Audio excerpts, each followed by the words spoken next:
Good morning, everybody. Thank you for joining us for Friday Focus on this edition. This is a recorded edition again, so live contributions we will have to suspend. And if you want to comment, please do come and leave your comments on LinkedIn and YouTube or Substack and Spotify, wherever you're getting this content. Thank you for joining us for this session. We've got lots more sessions planned through well into 2026. But this, again, we come back to the subject of AI. My guest this morning is Richard Alton. He's been with us previously, but I'd like to introduce you to him in terms of the work that he's doing now in this fascinating area. Morning, Richard. Nice to have you with us. Good morning, Chris. Lovely to be here. Thank you. So you've introduced yourself before, but just tell us where you are now and what you're now involved in. Yeah, sure. Gosh. So I've been teaching now over 25 years. My background is in physics and maths, but I've also always had a really passionate interest in technology and how that can really help education and help learners and perhaps sort of the use of data around that. My career has developed over that time. I've been head of department in 2 schools in the southeast, and then in 2008 I was fortunate to become deputy head at the City of London Freeman School in Surrey. And it was about that time actually that technology, I think, was really starting to take shape in terms of the classroom. The iPads hit us at that stage, and I think for the first time, really, I felt technology in the hands of learners was really going to have quite a big impact. And I think from there, goodness, what an explosion we've seen. I moved to Epsom College in 2015, again as deputy head, and it wasn't too long after that I introduced a one-to-one program of devices. So our pupils had iPads with them the whole time. And then we had the joy of COVID, of course, which really accelerated. I mean, the positive that came out of that was the acceleration of use of technology and the use of Teams, Microsoft Teams, Zoom, etc. Goodness, we haven't heard of Zoom, I think, pre COVID. So that was a great opportunity, and as we came back into schools after COVID, the explosion then of technology has continued. And then, of course, AI hit us in 2022, didn't it, with ChatGPT hitting the headlines in November. And sorry, this is a rather long answer to your question of where I am now, but I think in response to that, in early 2023, myself and a group of school leaders sort of formed an unofficial group to think, crikey, how are we going to navigate this tsunami, really, that we could see was going to hit us, and have a bit of camaraderie and sharing of ideas and good practice. And at that time, I was working with Sir Anthony Seldon at Epsom College. And we hosted a conference on AI, one of the first, I think, education conferences about how AI would and could affect education. And we took the opportunity at that point actually to really expand the small group that I had to what is now a pretty impressive organization called AI in Education.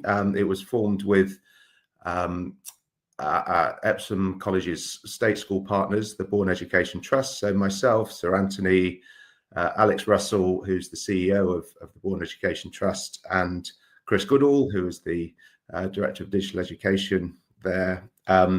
We founded the AI in Education project, which is now its own independent charity. And alongside input and sharing good practice to school leaders, which is still really its primary purpose, we have input from examiners and how important that is to see where exams are going. Assessments and exams drive so much that happens, particularly in secondary schools. We have input from industry professionals, we have politicians. So it's very much the intention, and I hope the realization is it's the go-to sort of organization where we can support schools to sort of make sense of the challenges of and the massive opportunities of implementing AI in schools. And so where I am now, having been deputy head for over 15 years in two top independent schools, took the plunge in September to work with a wider range of schools, and I'm now helping schools with their AI strategies through the AI in Education organisation. I'm also, I think, when I was on the before, passionate also about curriculum development and timetabling is another interest of mine. So also helping schools to have that efficient and effective curriculum and to make it happen through actually physically scheduling on the ground. So yes, my portfolio of work has widened quite significantly just in the last couple of months, which has been absolutely fascinating and really enjoyable. And yeah, hopefully can continue help schools and help young people make the progress they can. Richard, I know, people will know that, we've been talking, that I just hear you say, the efficient and effective timetabling and curriculum management. That's kind of smart curriculum in its essence. That's what we do. I know for listeners, will know that over a period of time, we've talked to Mark Anderson, the IT evangelist. We had Katie Potts on from one of the London boroughs, who's focusing on AI and IT in early years. So it is a theme within the Friday Focus that I think both of us share that fascination with the technology and its ability to enhance the process. But from a realistic point of view, it isn't the sum of everything. There's still the human activity of teaching and learning and relationships that we're not blinded by technology, but it's the reality of how that's complementing the activity. I personally, people talk about artificial intelligence. I much favour the augmented intelligence model. Yes. Because it is about augmenting what we as humans do. Yeah. But we can get into semantics another time. Yeah, quite. I mean, the word intelligence itself is also wrapped up in Well, exactly. There is a connectedness that we as humans, what we are now understanding of brain science. I mean, we could get into sort of neural networks and neuro understanding, but the reality, it's not necessarily intelligence. It just works quicker than it used to. So look, tell us a bit more about the AI in education. What this has become and what does that mean for schools? Yeah, it's hugely exciting. As I say, right from the outset, the intention was to support schools, because certainly my school and school leaders that I was speaking to, and I think it's still the case in many schools, really are at sea with this. And school leaders are so busy, school teachers are so busy keeping the show on the road that actually it's very challenging to find the headspace and the resources to really be able to climb into this. So at AI in Education, we provide a support structure. It's evolved over the last 2.5 years from holding conferences to holding hands-on sessions where teachers can come and really just play with the technology. We're still doing those to a smaller extent, but we've coalesced now around a sort of school accreditation project where schools are able to sign up, self-evaluate where they are, which may be nowhere, but a number of schools, most schools I think, have made some progress. And then we're able to offer a range of different support mechanisms to really help schools along their journey of utilizing AI to really fulfill their goals. And I think that's a really important point, that AI is not an end to itself, and schools don't need to have necessarily a great vision for AI, but what they do need to be thinking about is how AI can help them fulfill whatever or move towards whatever goals they have, which will be very much education focused, quite rightly, and where can AI support that? So that's really what is at the heart of what we're doing. And that's, we know, education, at the core, there's that kind of ethos. If it's not broken, don't try and fix it. But what you're, in terms of any evaluation of that process, the risk is, strengths and weaknesses, opportunities and threats. We hear a great deal about the threats, but I guess from what you've just said, you're kind of looking at the opportunities as much as, balancing those two. Yes, absolutely. I think there are huge opportunities, but significant challenges around that, as you've mentioned.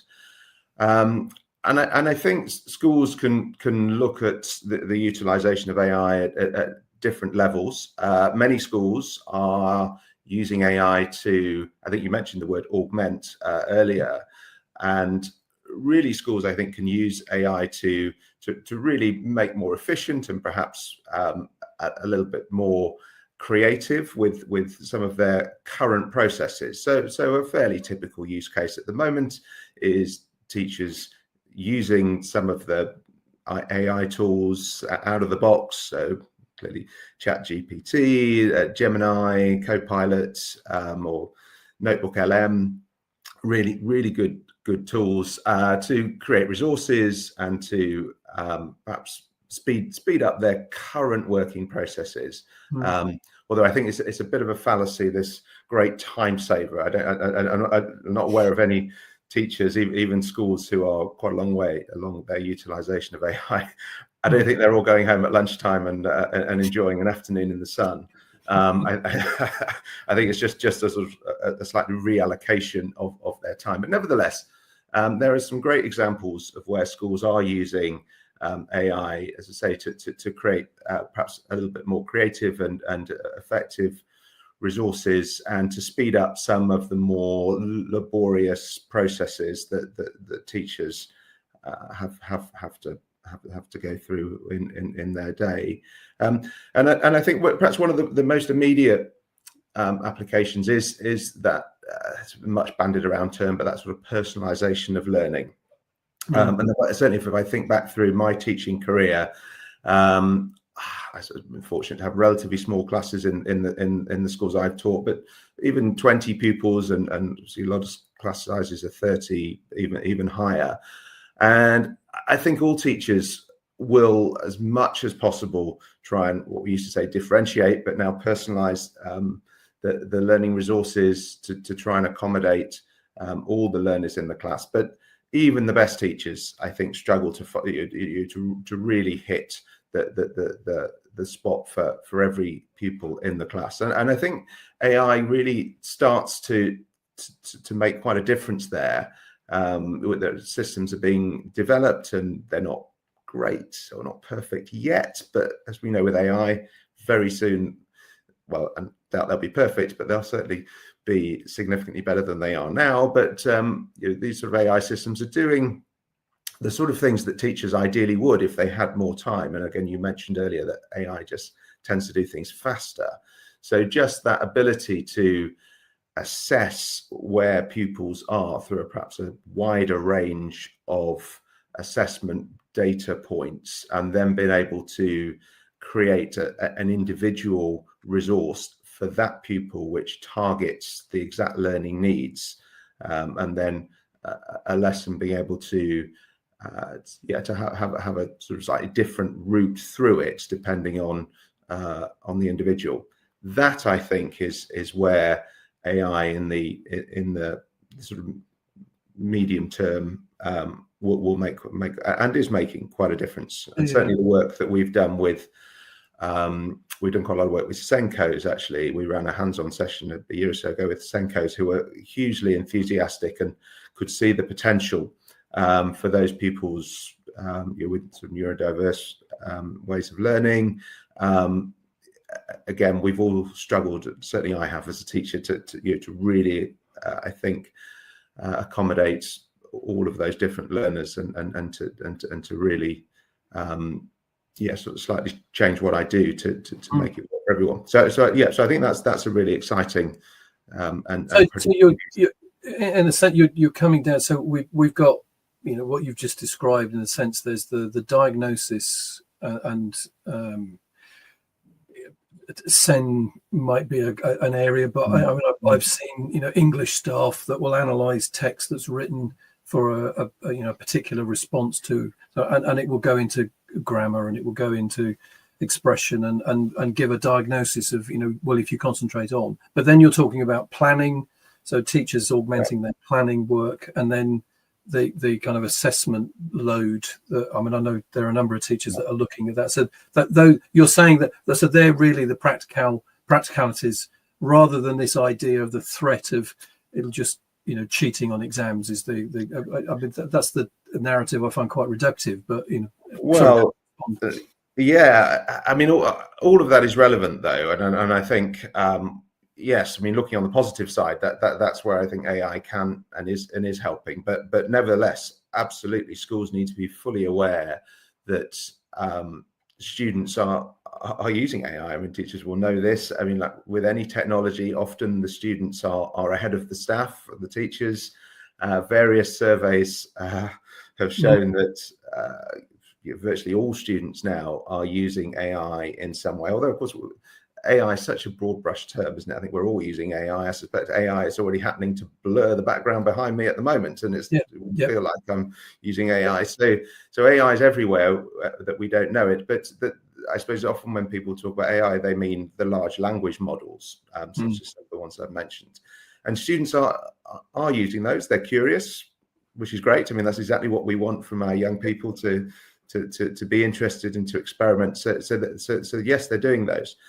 The huge challenge we have, I mentioned examiners earlier, and our whole education and particularly at GCSE and A-level, the examining system is set up for a world that we left behind quite some time ago, and therefore there's a bit of a challenge between utilization of this technology and the rather traditional way that we assess pupils. And therefore, when teachers are setting essays and so on, which ultimately the pupils are going to need to write by hand in an exam hall, the utilization of AI to help with that, if done carefully and properly, can be useful. But ultimately, I think I heard a phrase yesterday about sort of short-circuiting the learning or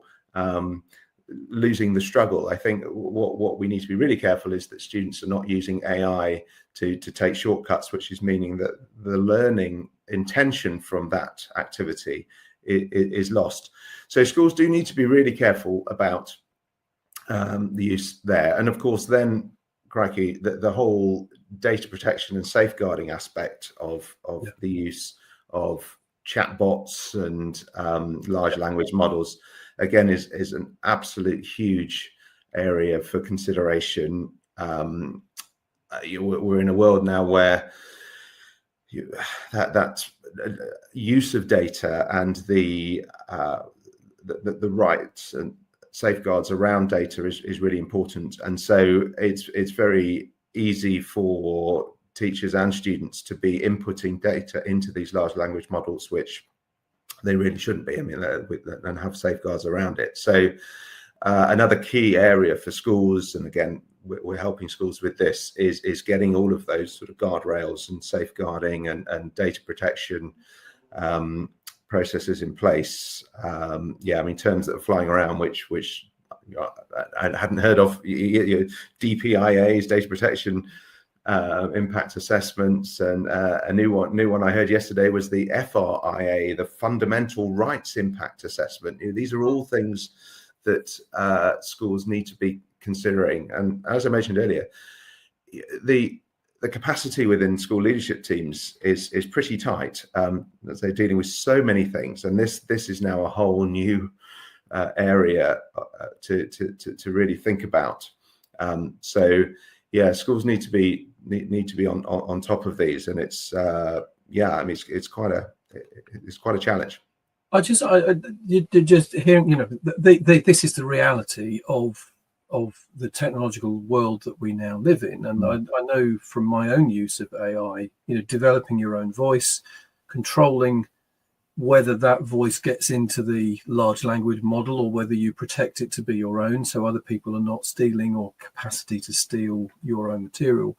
I guess, at fundamental level, you've got the kind of reaction to technology, which is saying, no mobile phones, no access to this traditional learning. Exactly, you said a moment ago. So they're going to write an essay, so they don't need this technology, so we are not going to use it. Against others that are saying, the opportunities here are huge. Let's teach the children to use this wisely. Let's teach the staff to use it so it genuinely is an augmentation of their ability. It's you could gather I have a difficulty with artificial intelligence. It's augmented. It's an augmented capacity, and that's what we should see it as. And I think that's where we should communicate it that way. It's not in the public dialogue that way. But in terms of your work within the AI and education process, are you finding that kind of that difference of opinion, so how do you deal with someone who comes to you and says, I hate it, don't want it, I want to stop it coming into my school, I'm going to ban devices, so where do you go? Well, I think taking a step back, really, I suppose, with looking at education in general, is ultimately what are schools for? What are we doing as educators? And fundamentally, we are preparing our young people for the world that they will live in the 2030s and 2040s. Now, I cannot believe any school teacher would think that life in the 2030s and 40s is not going to involve a significant amount of technology in one form or another. Hugely difficult to predict exactly what that's going to look like. So for young people not to have any exposure to technology, I think is crazy. And of course that they will be interested. And as a consequence, as soon as they get the opportunity to step outside the school gates, they'll be all over their phone with minimal restrictions and education of really know what they're doing. So it makes perfect sense to really utilize education and utilize schools to teach young people about how technology works, what's the responsible use of technology, and prepare them for their lives as they go forward. Now, the challenge that schools have is that currently doesn't sit really anywhere directly in the curriculum. So schools are having to sort of shoehorn in bits of I suppose more technical knowledge in often computer science, using PSHE to think about some of the more ethical structures, which is fine. I mean, that can work, and ideally then the use of technology will then pervade across all sorts of other areas and subjects as the pupils experience them. The challenge, and this is another thing that we're really grappling with as a world, really, is then the sort of digital divide, because there'll be some schools who will have, or the pupils will have devices. I mentioned I was fortunate enough to be able to introduce a one-to-one program where every pupil had a device in their hand all day. There are schools like that where pupils are able to see and utilize technology just all day, every day, in a very productive and responsible way. Other schools where actually that's just not possible, and therefore, as much as the schools wanting to teach pupils about the use of technology, they're limited by the resources they have.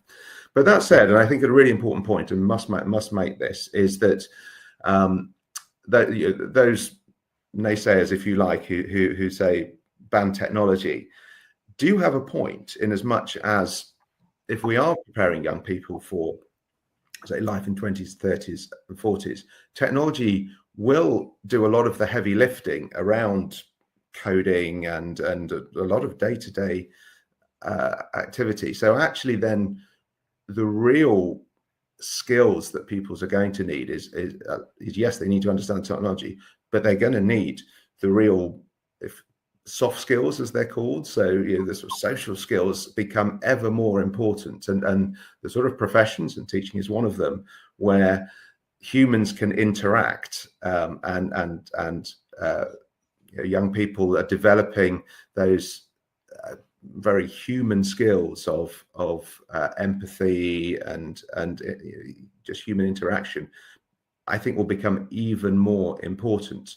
So it's absolutely right that schools, and this is often a sort of dichotomy and a challenge, but absolutely right that schools are emphasizing those very traditional human interactions, and the challenge for school leaders is really to do both, is to ensure that young people are comfortable and understand the use of technology, but equally that there's plenty of space in their wider curriculum that does develop all of those social skills and all the sort of traditional sport and drama, all of that, absolutely critical.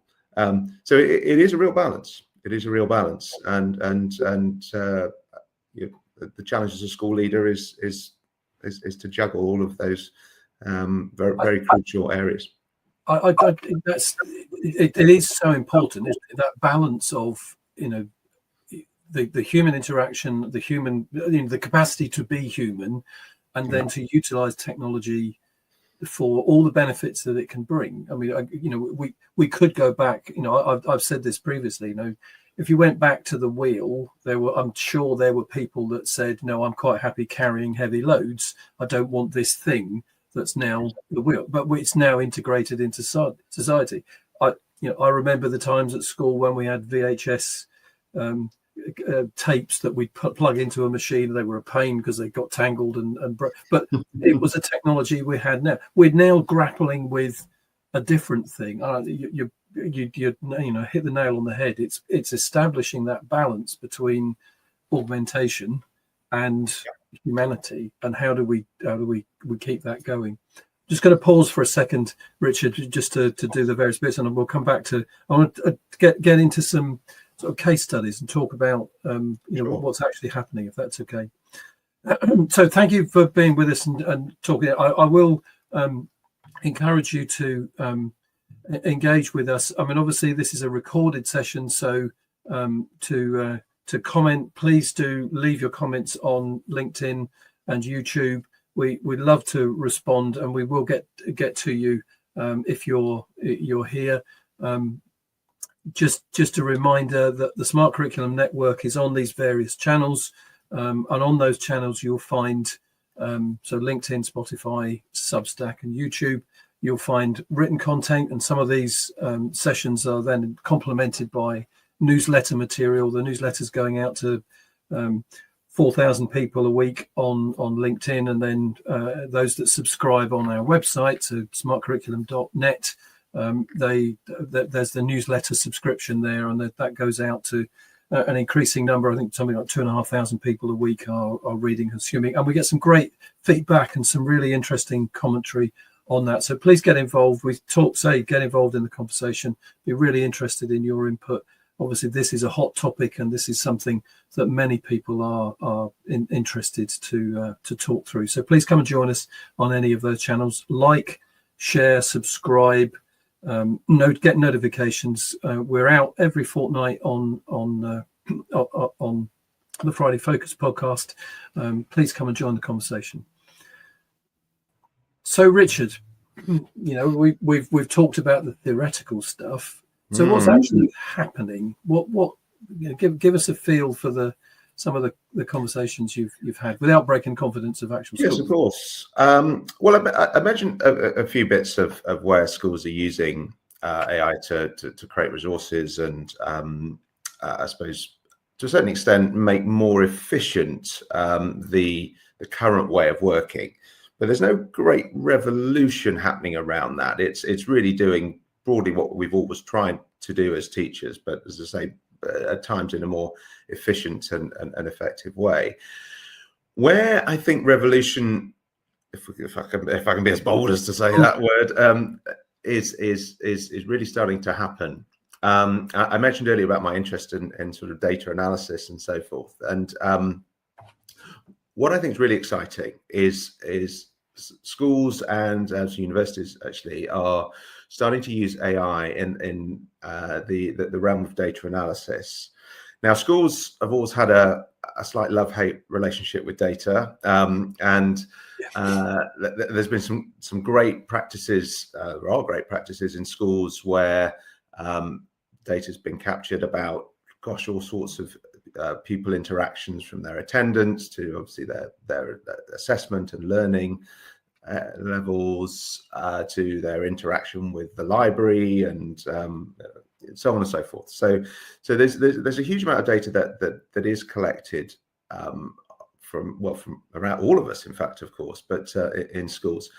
And what I think is actually really quite exciting is although schools in the past have been able to create data dashboards and be able to spot patterns and trends and identify students who are performing really well or perhaps struggling and need some support, that's always been limited by, I think, how well you can visualize that data and how effective the human being is who is looking for those patterns and trends.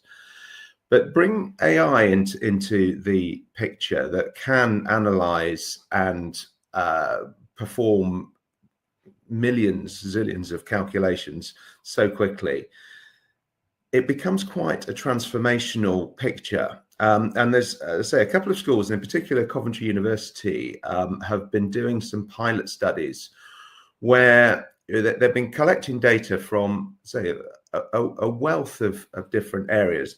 Yes, the usual ones, but also everything from the minutiae of engagement with an online learning platform to times that students are arriving at lectures, etc., or not.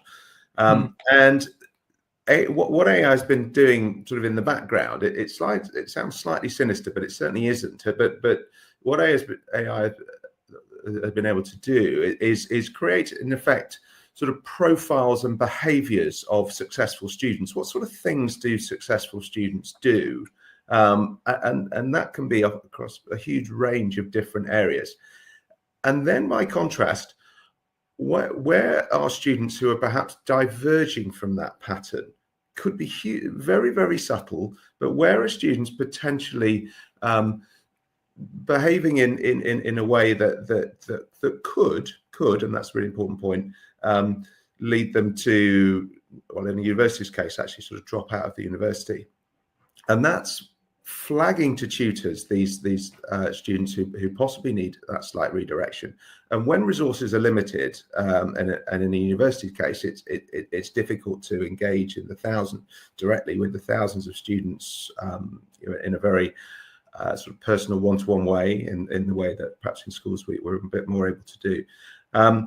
But what Coventry have been able to do is they identify those students, then crucially bring in that human interaction, and the tutors have been able to engage with those students and say potentially just slightly redirect where they're heading. And it's been felt in I think it's just been running for a couple of years now, but in the first year that they felt around about 250 students who may well have dropped out of university under previous normal circumstances were able to be re-engaged, and they would have been missed, I think, with the traditional ways of sort of monitoring. So I think that gives a sense of sort of power that this could have with schools where we collect so much data. Often it just sits in spreadsheets or is not really looked at in great detail, or if it is, as I say, limited by the person who's looking at it. But I can well imagine that over the next few years that with the assistance of AI, schools will be able to be much more proactive with student interventions and engagement than often what happens now is quite reactive. So the data will show that somebody is not attending very much, or is struggling in French or maths, and therefore we put interventions in place to help that. But I think AI will allow that possibility of the student, say, maybe not attending in the future, or will struggle in the future in these subjects, and support can be put in place before it actually happens, so actually become proactive. And I think that will make a huge difference. As I say, I used the word revolution earlier, and I really genuinely believe that that will be one of the first major impacts of the use of AI in schools in the near future. Nice as making pretty resources is in Canva and all the rest of it. I don't think that is yet having the impact that use of data will. So that's I think a real exciting area, and that's being developed in a number of schools. And one of my other hats this year is actually doing a bit more research and putting together some more case studies around that. So that's a real interest of mine, and I think an area that gosh, really can have a direct impact in with a lot of young people who are disengaging with education, and they're the people that we really need to tackle and focus on. I concur. I was listening yesterday at the Education Summit, so that again, a lot of independent schools and international schools, but there was a presentation by two apprentice training organizations. So yes, obviously after the school experience, but they were effectively saying exactly the same thing that you've just outlined. That they're using AI to explore engagement and curriculum delivery, so content delivery.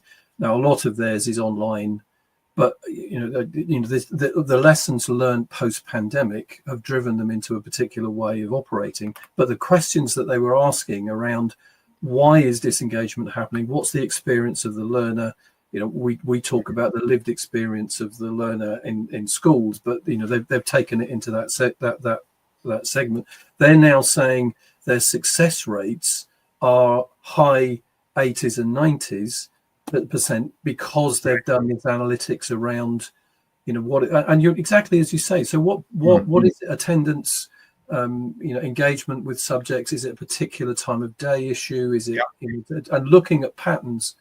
I would say I'm slightly concerned around the attendance and behavior hub kind of mentality from the DFE. We can look at data, the big data around those things, but we need to get into the kind of scrutiny of what's causing that cause and effect idea. So I think what you said, there could be revolutionary. It's a question of how teachers are able to respond, and then I guess alongside that is the personalization of the learning, because what we're talking about is one size for all, one experience for all, that's then changed into slightly more personalized programs. There are big implications, aren't there, of that journey?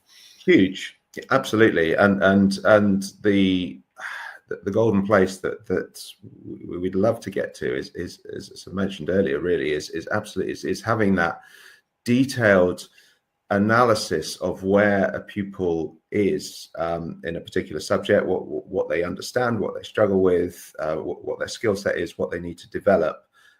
How detailed can we understand that? And good teachers, of course, inherently do understand that about a particular pupil, but to scale that across a school and to widen the understanding of a pupil, as I say, we're thinking about all sorts of different areas, and then to personalize the education as much as possible.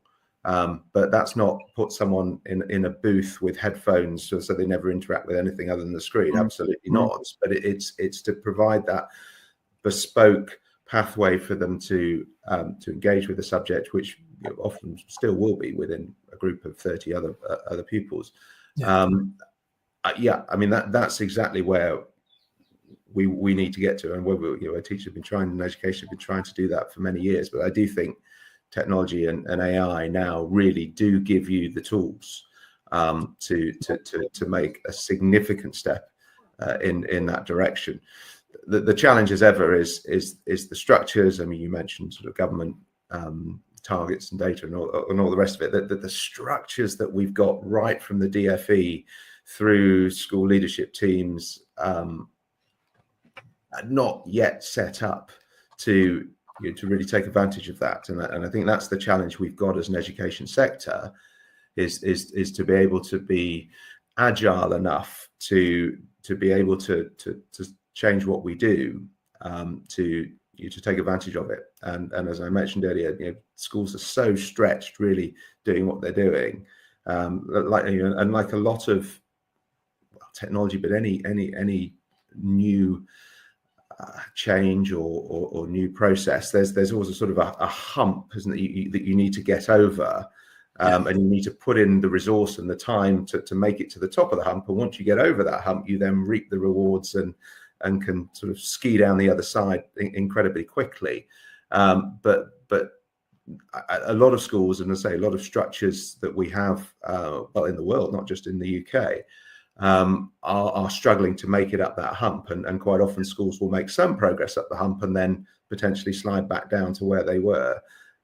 So that's a real challenge, and how can we put in the resource and the support to get schools and say education in general over that hump and then free form down the other side.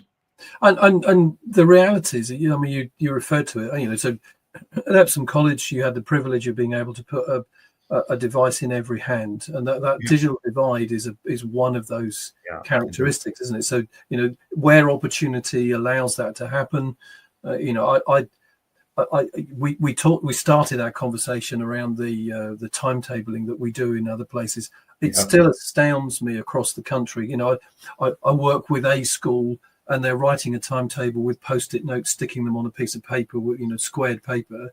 And then there's another school that's got a piece of software that you tell it what you want it to do, and it will put everything together for you. I mean, there's a place in the middle between those, but we are living in this world where this school is managing their kind of operational structure on a piece of squared paper, and another that's got £3,000, £5,000 per piece of software that will do it all for you. The gap between unified experience is a lot. How are you finding within your organization the kind of breadth of experience? Where are they starting in the conversations about what they're doing? What's the kind of typical entry point for a school?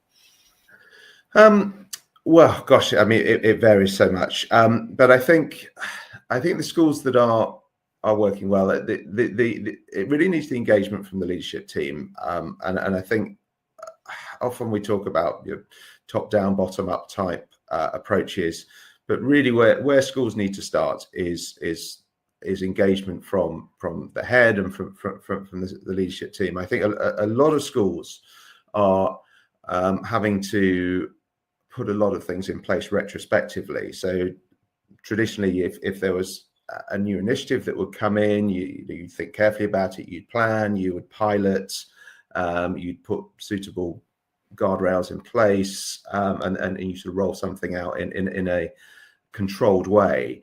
I think what's happened with AI and a lot of times is you've got a few enthusiastic members of staff who are off and running, and there's a lot of scrabbling around in the leadership team trying to put in, say, retrospective policies and thinking carefully about how to use it.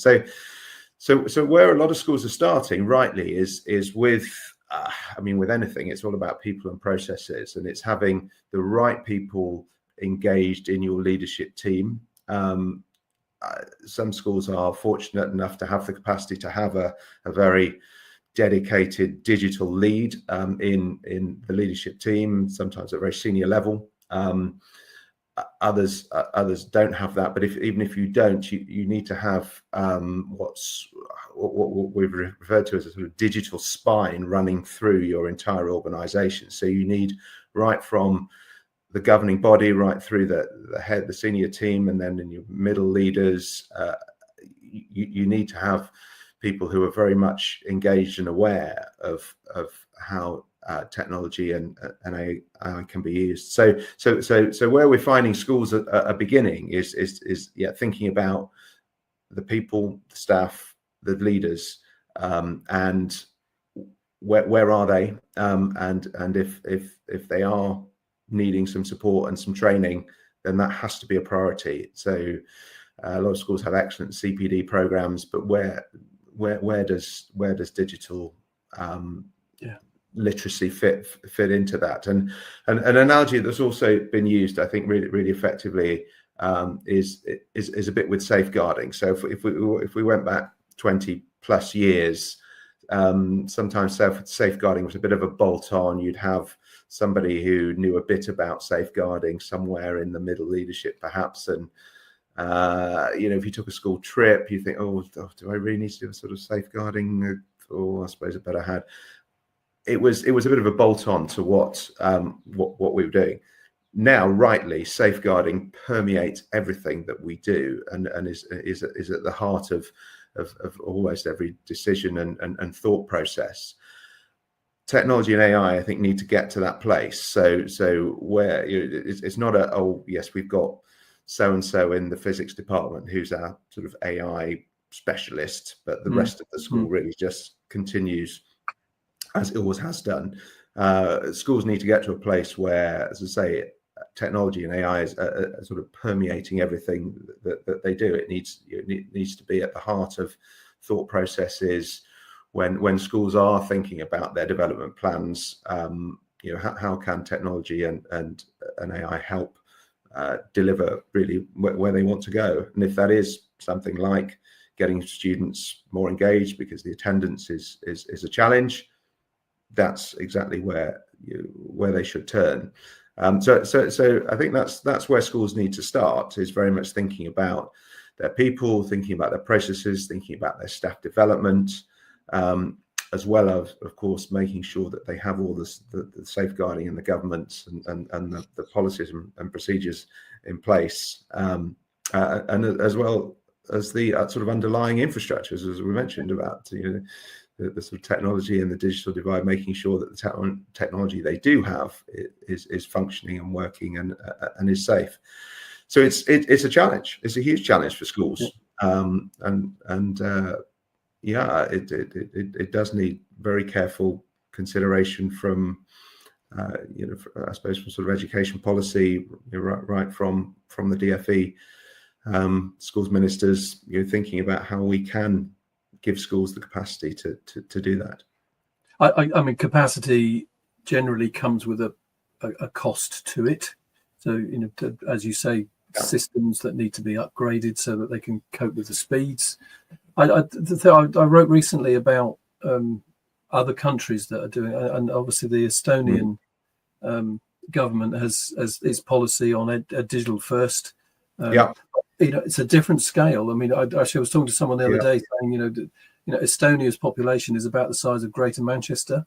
So although they're talking about digital first, and there is a very clear digital first idea, one of the strengths of their system is that there's a local autonomy around decision making, and really that's what you kind of just said, Richard, in terms of just at the macro level, but also at the micro level within organisations. How do we encourage innovation? How do we get people to engage that? Yeah, it's an interesting balance, isn't it? Singapore has often been mentioned as well as an example of where schools have been utilizing technology and AI. But I think the way, take Singapore as an example, is that's a very top-down approach. So right from the government, and schools are quite restricted in what they can do and what they can use. One of the great benefits, but it comes with the challenges of the UK education, as you mentioned, the autonomy. I mean, schools do have relatively absolute autonomy of what they do, particularly independent schools, but even state schools are able to do an awful lot under their own sort of development plan and decisions, which is great. And one of the real attractions of the profession is that, to a certain extent, you are autonomous in your classroom and you're autonomous in your department and in your school, that's what makes teaching so exciting. You don't really want to have to just follow a script that's been written. But with that, then comes the great challenge of resource and how that works. I mean, with that autonomy comes a reasonable amount of reinventing the wheel, to use your analogy from earlier. And I mean, in some ways, it will be much more efficient for government to dictate what schools must do, but that comes with challenges. I mean, interesting. I was chatting to an ex-CEO of Barclays Bank at an AI conference a year or so ago, and he was now retired and was assisting in with some educational projects, and he was astounded at the lack of regulation within education, from his world, from banking. And if we think of health, all of the trials and approval that products and any system needs to go through before it can be utilized in an individual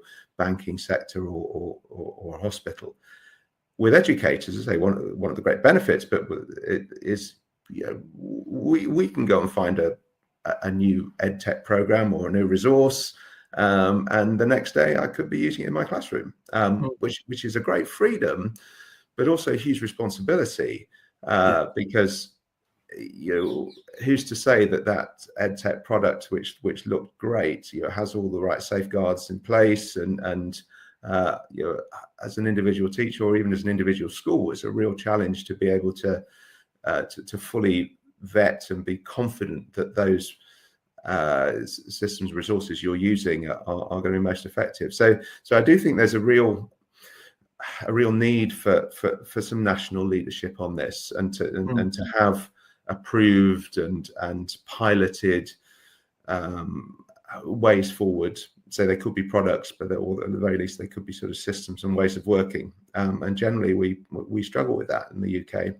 Yeah, schools do like their autonomy. It has great benefits, but I think also things like these advances in technology, I think, shine a spotlight on that, and a lot of schools are a little bit rabbit in the headlights and really not quite sure where on earth to go with this. But Richard, you're right, and what that speaks to is this kind of regulatory framework has principles that, and we need to come to those high level principles about what data are being used, how it's being shared, what's done with it. But then at the innovation end, so now we've got that framework in place, this is what needs to be. And again, it's the extremes of regulation against autonomy or innovation, however you see those two things in that real balance. Richard, our conversation it's been rich and it really touched a lot of points. I usually get to this point and ask the question around, if there was one thing that you could change or one thing that people could walk away with, what would you leave them with? What would you like to see change in that, in the use of just one thing? Wow. Well, I think if there's one thing that all educationists could and should do, it is engage with this. Do not think it's going to go away. Do not think you don't need it. Do not think, oh, if I sort of keep my head down, I'm going to, this will pass me by. There have been educational initiatives and fads in the past that have come and gone, and I think many experienced teachers and school leaders will attest to that. However, this is not one of them. So my one piece of advice to all educationists, but definitely school leaders, would be to engage, to learn, to play, to pilot.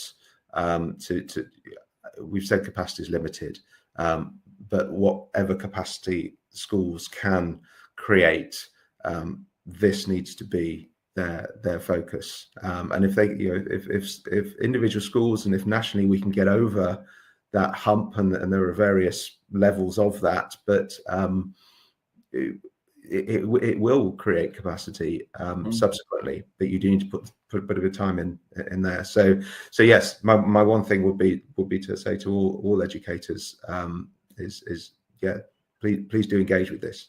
I know it can be very scary and very unfamiliar to a number of people, but really important.